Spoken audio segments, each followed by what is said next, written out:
What's up, guys? Welcome to another episode of the CotAcasT. My name is Brian Bermudez, and I'm the host of the Craft of the Air podcast, the aviation podcast that expands your knowledge in each episode. And, guys, I have a very, very special guest this time. As you guys can see, somebody that I've really wanted on the show for a very long time. One of my very good friends, my classmate, my colleague, Mohey Saleh. Thank you so much. It's a pleasure. It's a long time wait. Thank you so much, man. It's a long wait. I've wanted Mohey on the show for a while, and this is a very interesting episode because, as you guys are going to see firsthand, we have almost identical backgrounds in the sense that Mohey is an aircraft maintenance professor. He's an aircraft maintenance engineer. He's a veteran. He's been out there working for a company for many years, and we're going to get a very unique insight from Mo. But Mo, I guess, like, starting from the beginning, you and I, we went to school together. Mm-hmm. We were classmates. We made it to the end, and there were like hundreds of graduates. We had like four or 500 graduates, and there were 3 people that had AMPs. It was you, me, and somebody else. Let me ask you, what was your driving force? How do you get through the whole program in 2 years? How do you get through it? Like, just walk me through it. Just effort. Effort. Long nights, studying, putting time. Yeah. It's a lot of work. But at the end of the day, you see the results, me and you did. Yeah. Every day studying and, going through classes, tutoring, and all that stuff. It came a long way, but at the end of the day, it's all about your effort. If you don't put the effort in, you don't put the work in, you won't see the results. Yeah. Right? You've seen it, all the times for orals that we were studying for, through the books and everything, all the flashcards, all the slides. Intense instructors. All that stuff, we had it a little rough compared to now, compared to the guys that have it. It's much easier than it was back then. Back then was brutal. Yeah, no, it was. Yeah. And there's a lot of like our textbooks that you and I give the students now for our labs. Yeah. They were written by doctors. Mm-hmm. A lot of people don't understand it, and we had to take these doctors, and these classes starts off with 25 students, and then it was like 5 people at the end. You remember the first semester, you see those students that your classmates, and then at the end, yes, 3 semesters later, it's like, what, 15%? Everybody was gone. Yep. When you think about that, in our time, we had to put our heads down, and we had to study, and as you said, tutoring. We had to, remember, Mo, we had to copy down everything we saw on the board. Nope. There was no slides. No slides. No slides, no. No screenshots? Nope. No phones. No? Oh, yeah. No. Oh, no. Remember, you see with a phone, it's a big issue. Sometimes you have like 2 people walking around the room, someone in the back, someone in the front. Yeah. Don't even get your eyes this way. Now. No. Oh, no, it's different era. Zoom. Yes. You got, people basically learning online. And, trust me, it's a good thing, though, some of the stuff they have now. But back in the days, it was way different. Yeah. When you think about the way that you've been a professor for about 5 years now, you've taught almost every class in the A and P curriculum. Yeah. From all these diverse students that you've met, all these classes that you've teach, what do you see the biggest differences that we're seeing with like these kids as opposed to like when you and I 6 years ago were in college? Generation is very tech savvy though. Mm-hmm. Yeah, they are. Tech savvy, maybe like discipline a little bit in the sense of, I see that hey, actually. Go get these answers from me. And it's like, sometimes they expect it, to get, Entitlement? Yeah, give them the textbook. Here, you're going to use this textbook. And then they come back to me 15 minutes later, Mo, I don't know what page this is.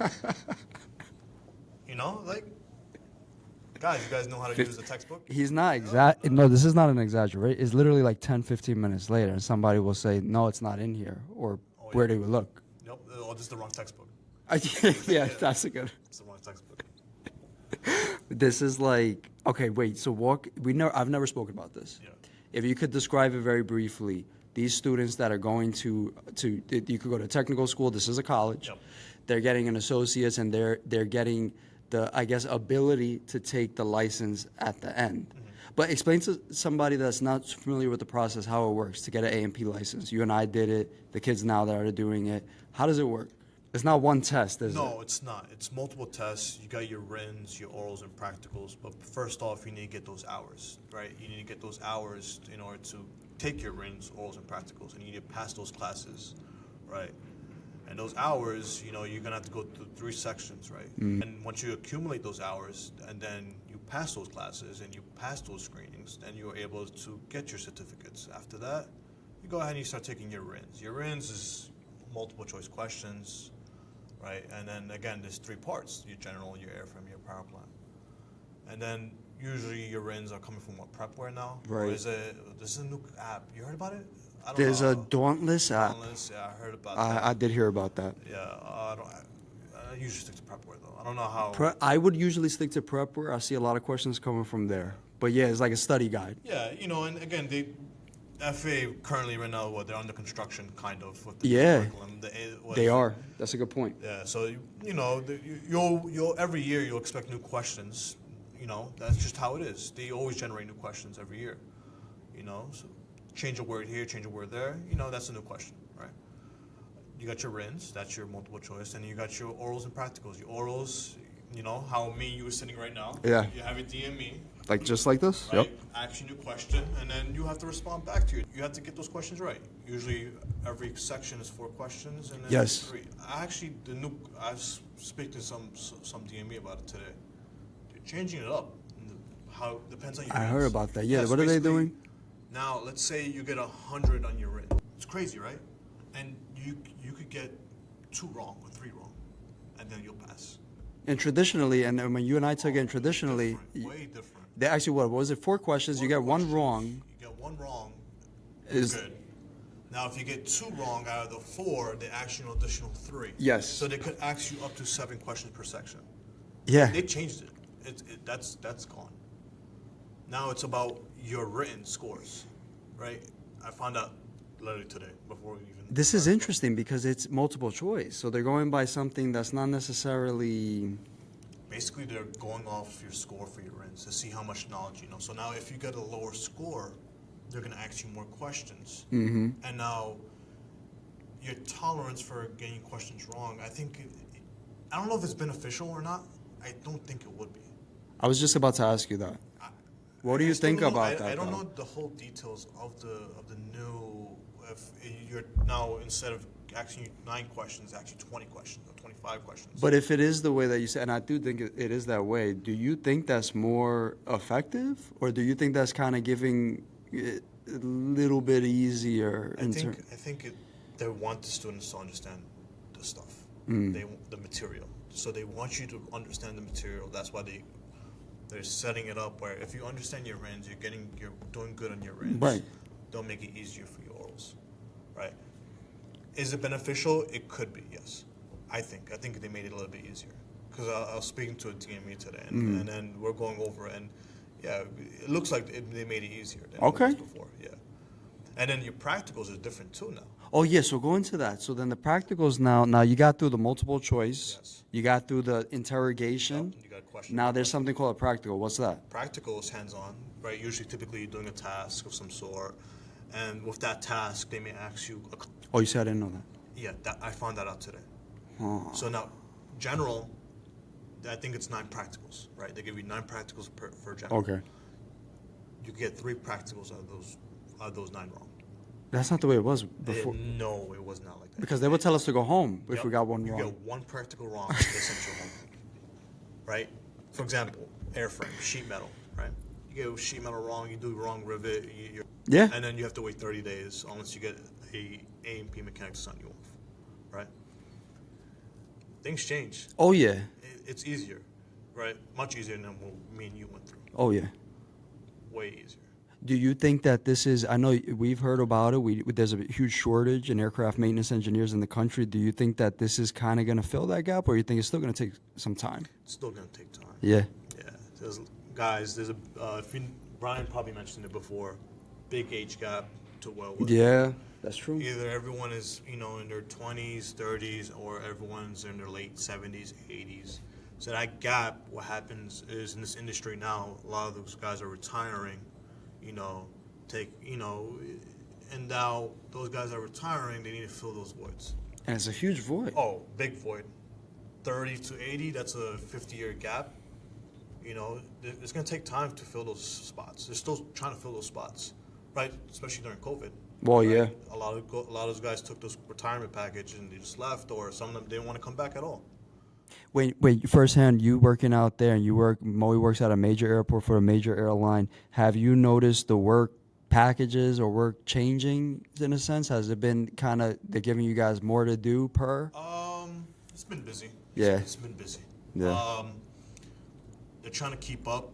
So yeah, there's a lot of work, and that's why, as you're speaking right now, they need mechanics. You Yeah. know, they're hiring constantly every month. They're looking for people. You know, and back then, guys, you need the experience to work at. Oh, yeah, that's a good point. You needed experience. Yes. Now, straight from school, by all means, come in. A main line. Yep. American, JetBlue, United, Yeah. Southwest, you know, they're hiring right away. But it's even unheard of that, like one of the highest paid AMPs, FedEx, UPS, Amazon, Prime Air. There's people coming in as new mechanics across the country. Obviously, everyone's getting a pay raise. You know, it's all. I was gonna ask you about that, Mo. When I started, I was getting $20 an hour. Oh, forget it. I had to start from, it didn't even say the main line on the plane. It said a little company that it was operated by on the plane. Basically, a little bit more than minimum wage back when we started. My uniform was the same uniform that like the gas station attendants have, but like the neon reflector.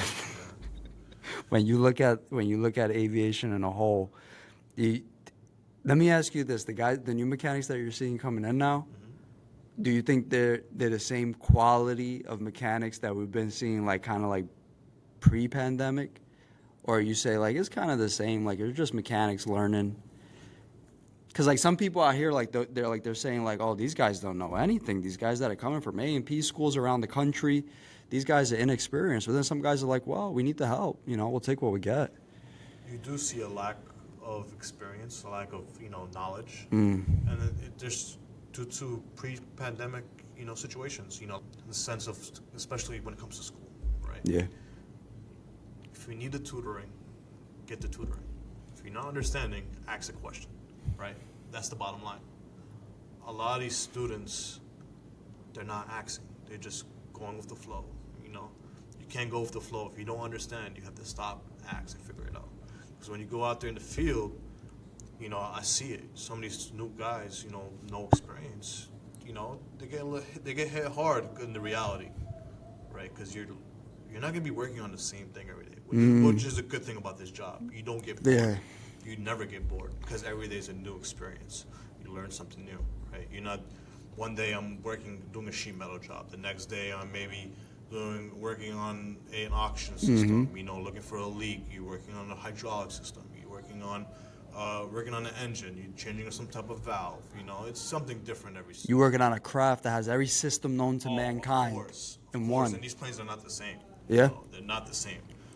Yes, system-wise, but new technology. Yeah. Like a phone, the feds, it takes maybe 5 to 10 years. But still, these phones are very tech-savvy. It's a good analogy, yeah. Same exact thing, And where were we going at? No, that's good. What I was gonna ask you about that, Mo, was that you every day is a different day, right? Oh yeah. So speaking about it, so these new students or these new techs, mechanics, they come out to the field and then the knowledge they had previously it's weaker, and then you have to okay, they're struggling a little bit more than other mechanics previously. Guys that had experience a little bit, maybe 6 months, a year. Some of these regional airlines, or they have an understanding how an airline works. Right. Right. These newer guys from these A&P schools, it takes them long to grasp information. Yeah, it seems that way. Yeah, there's a curve. Right? Yeah. The curve is a much smaller slope. The slope is not as as someone that has experience to pick it up much more quickly. Right.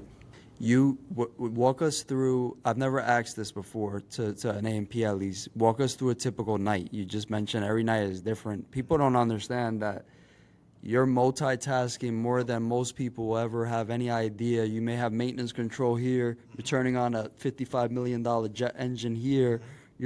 Walk us through. I guess you can't say a typical night, but walk us through an example of some of your nights. Like, what do you come in? You walk to the plane, or you how does it work? Usually come in, set up. You look at your toolbox, clean up. Maybe if you need to clean up whatever last night that you worked on, have your tools ready.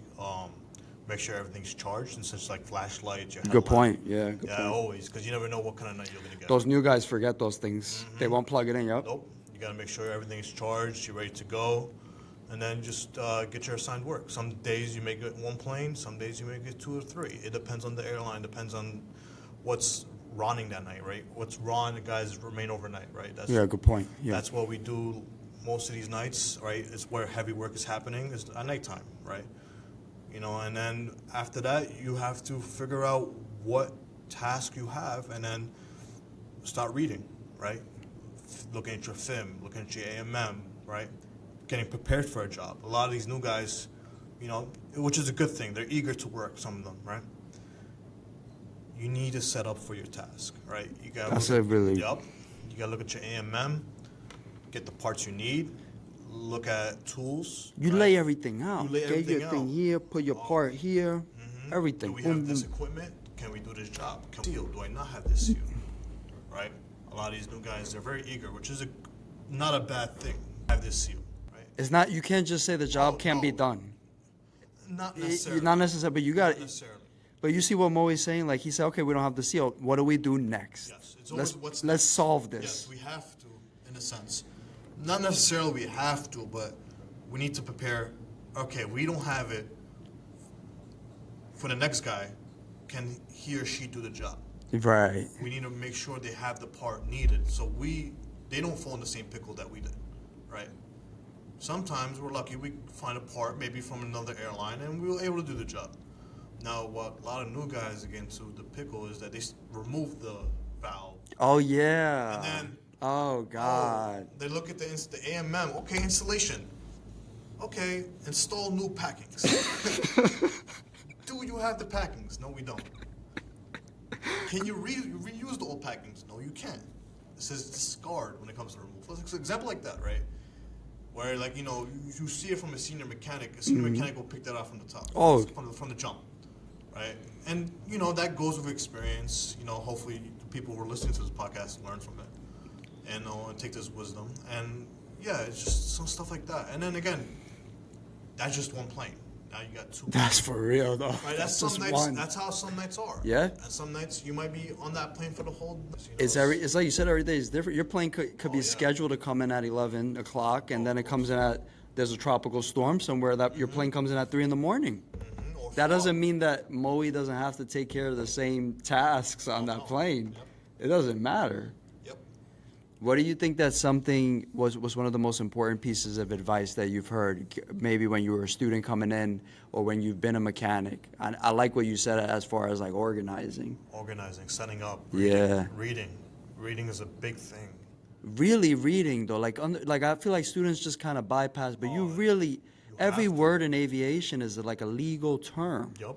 You have to go by the paperwork, and we, as a professor, you've seen it. Even as a student, you read the AMM. Yeah. You have to read the AMM. You have to follow it step by step, and that's so true.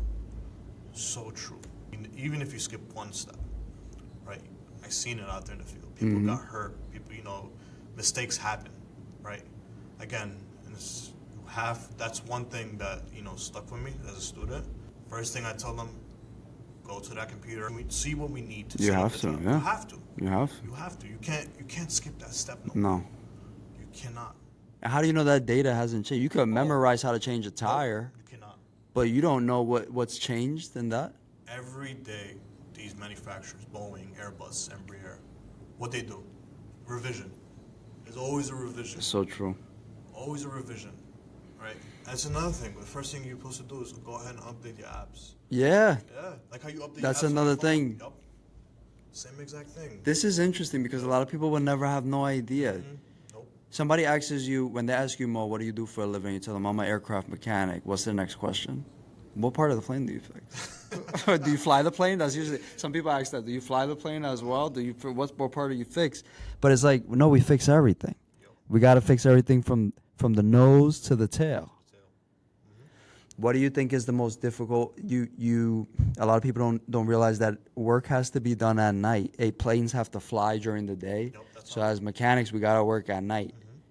Is that a transition that you've gotten used to after being a veteran mechanic now, or are you still kind of getting used to that? And you work two jobs. You work during the day, you work at night, you work 80-hour weeks regularly.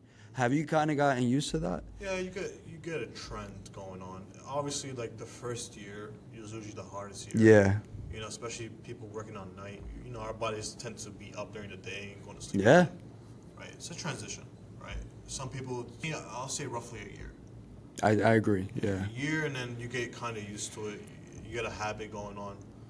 After that, it's not bad. I went to go speak to a company not too long ago, and they were asking me about my background, and I told them similar to what you did. I used to work for Alaska, United, and work here, and it's almost as if they didn't believe me. They were like, "Wait, how do you work in New Jersey and in Queens and work here?" And I said, "It really for A&Ps is really common. Like most A&Ps have multiple jobs, but they didn't understand that from a outside aviation perspective." They're like, you go from here to where? To this airport, to that airport. And Mohey's like, I work 80 hours every week. It's no problem at this point. It becomes second nature, you know? It really does. You get used to it. It's like at A&P life, we have like mechanics that sleep in their cars and then they'll run here, take a shower, go work at this job, and then come here, teach a class, and continue on. Yeah. That's good. This is when you're going to sleep. This is when you sleep, right? You got to go to sleep at this time. You got to go to sleep at this time. You can't stay up. I don't go out. Yeah, no, you can't. You can't. I go out. I'm going out to work. Yeah, Yeah, there's they people, do. You could travel the world, make decent money, and still live a good lifestyle. How many people can say that a perk of their job is you pick a location? If you have the time, you could travel anywhere in the world. Not many. No. Not many at all. And it's $5,000 to fly to Europe right now. If you wanted to, you could just get on a standby flight. Some of these tickets are 15 grand. Oh, yeah. First class. It's outrageous right now. Yeah, and then think about it. You could pay $100. Yeah, First class seat. You know? if that really is unbelievable. Do you get with this?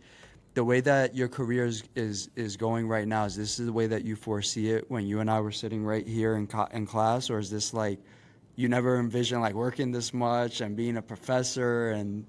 I kind of seen it though. Yeah. I did. I knew I was gonna do something good, like not something impactful, right? Just off the jump. Again, me and you, we have a drive. We have a passion. We have the effort.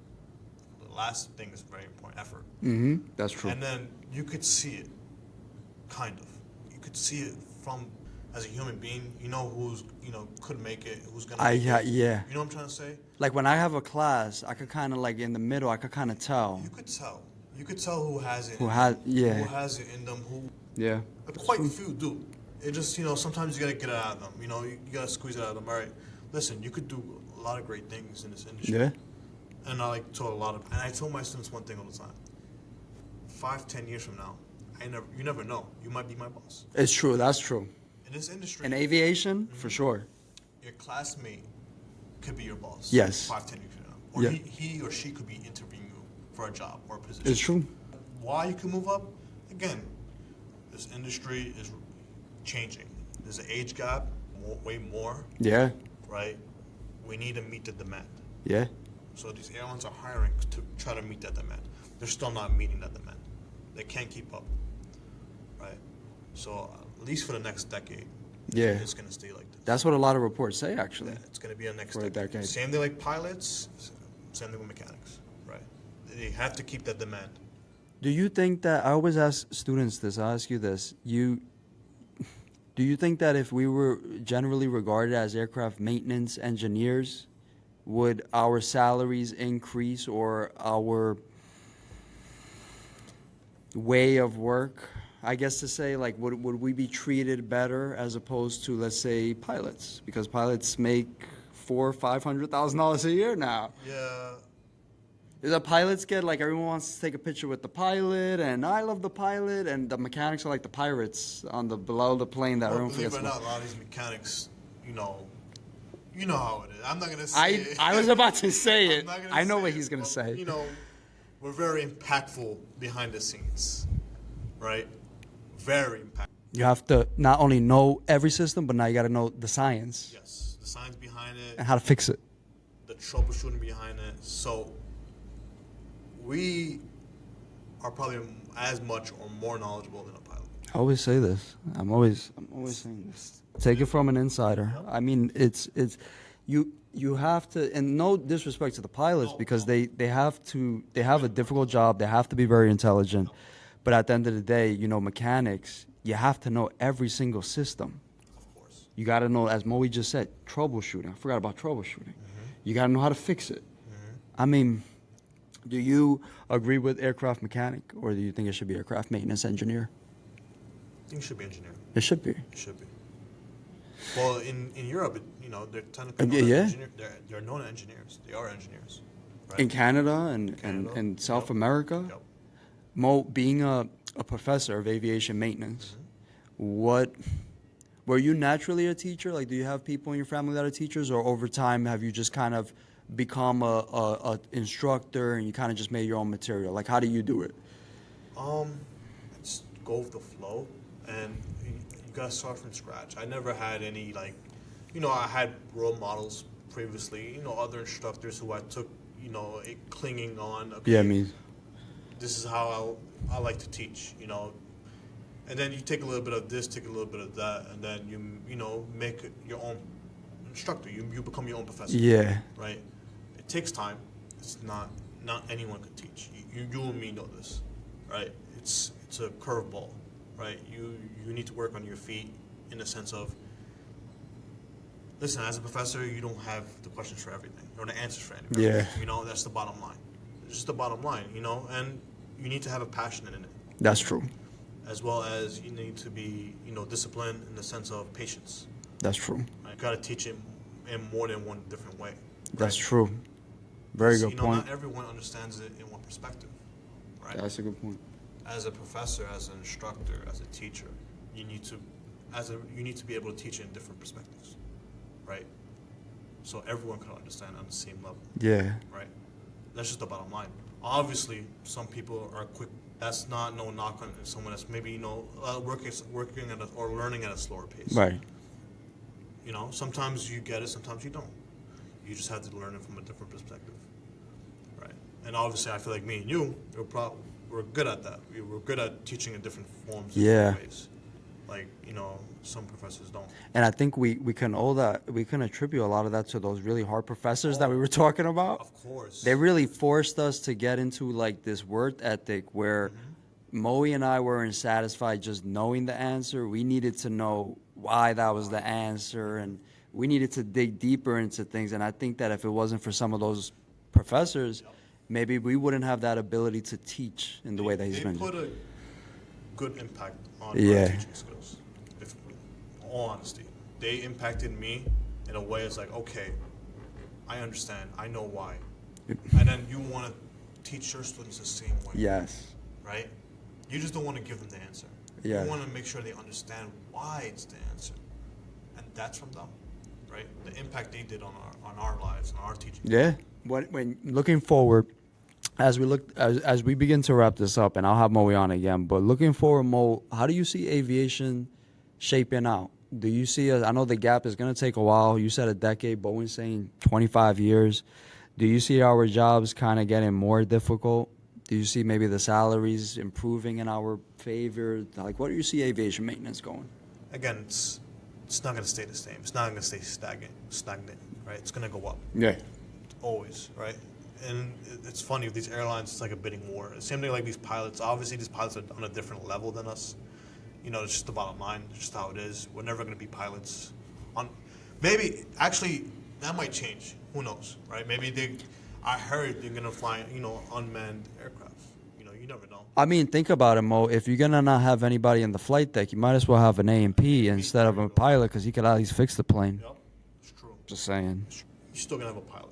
Yeah, that's Certain true. amount of time. That's true. Some of these airlines are giving you $40 an hour. Yeah. And listen, you don't gotta go commercial. I told that to all my students. There's people who work general aviation who make That's a good point, Mo. as much as we do and a little bit more than that, right? Same thing with corporate. Yeah, that's another good point. It doesn't have to be a commercial, though. And for many years, especially when Mohey and I were graduating, they said, oh, if you go to GA, you're not going to make any money. That's what they But say. that's not the case anymore. No, it's not. Listen, it's all about who you know. Yes. Right? It's a small field. Me and you know it's a small field. We all know each other. We all speak to each other. It's all about connections, right? That's the bottom line. Yeah. A lot of these people in general aviation, they have good connections. They grow, and they make a wonderful living. That's true, though, about general They do. aviation. And then eventually some of these people go into corporate. Yeah. Corporate's good. You know, they make as much money as we do. And maybe more, some of these people. I think, yeah, some of them, right? Yep, they do. It's crazy. You see, and the last thing I wanted to ask you, Mo, I forgot. There's so many things I wanted to ask Mo, but the last thing I wanted to ask him was something about your job, whether it's professor or aircraft maintenance engineer. Yep. Something about your job that a lot of people would never know, and that you would want them to know. Something new every day. Yeah. Same thing as old timers. These guys have 30, 40 years. I'm They not- learn from us. And you know what's crazy about being a mechanic? We learn from each other. Yeah. We go through different experiences. It's a brotherhood. Yeah, it is. Definitely is. I spoke to a mechanic. I'm not making this up. I spoke to a mechanic on, I think it was Monday, and he's in Delta. He's been there for a while. Yeah. And he was saying, you know what I love about my job is that it keeps you humble because you learn still after this many years. He's still learning. He said, you'll never learn everything about a plane. And that goes into what you were saying before. We're, as professors, we need to teach, but we won't know everything, but we could find that information. We could find it. We could find it.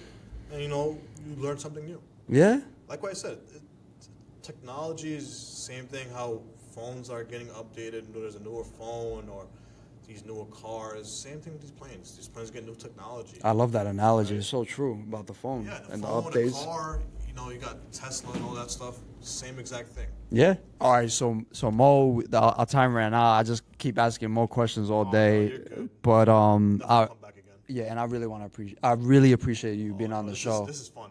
We're gonna This is keep fun. doing this, Oh no, definitely. guys. Thanks for watching, and please leave comments, subscribe, leave comments for Mo. We got a professional. You got the inside look on this episode of the CotAcasT, Mo. Thanks, man. Pleasure. Thanks, bro.